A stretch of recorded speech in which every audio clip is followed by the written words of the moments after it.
Alright, so I just kind of wanted to go over the changes I just made. So there was a bug with the login caching systems.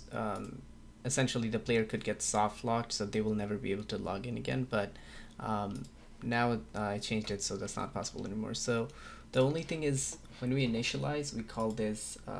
We also call this GC check login cache. Um, so before you ever call this condition, which is if GC is logged in, um, before you call this condition, at some point we'll have to call this GC check login cache. So I just did it on initialize, but you could also really call it here as well before calling that on start. You can call it here.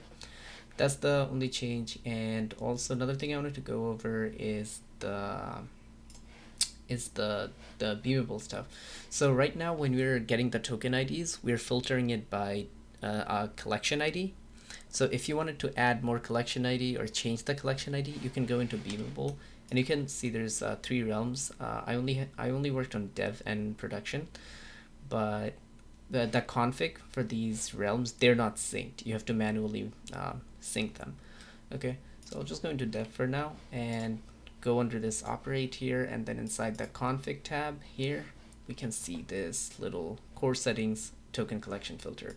Here we can change the token collection filters, or add more filters if we want. So if we click edit here, and then if we want to add another filter, we just put a comma and then something like this. But I don't think any other filter exists for now, but yeah. Yeah, but just remember, if you make any changes to the dev, you'll also have to make it the production, depending on which one we're using, right? I didn't do anything with the staging, but yeah, we could also use that. Another thing you'll notice is this does have this secrets namespace. I'm not going to click on it because it's going to show you I'm not going to put all the API key information on the internet, right? But this has, you can see, the Loot Locker API, the payload encryption key, the server only encryption key, engine API key, Loot Locker domain key. Now, this server only encryption key, you can use this to basically decrypt your wallet address from your Loot Locker. That's why in Loot Locker it doesn't show the correct address, because we encrypted on the server side. This is basically to kind of protect against like the player injecting someone else's wallet address into the system, just to protect against that. But yeah, that's the only things I added. Also in here, if you go into microservices, if there's any errors or the game bugs out or something, you can try going into, oh, I don't have any microservices on the production realm, but on the dev I do. Okay, in here you can try going to this microservice that's active, the backend server, click on this and then go into logs, and then this will kind of show you all the backend logs that happened if there's any errors.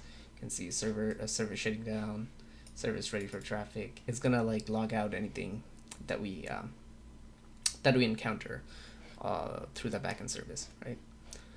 I believe we can somehow push this dev realm to the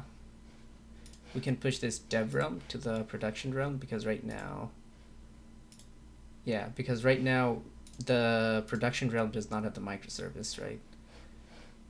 If I go here, microservice, yeah, it doesn't have the microservice, but we'll probably be able to push it somehow to the production realm.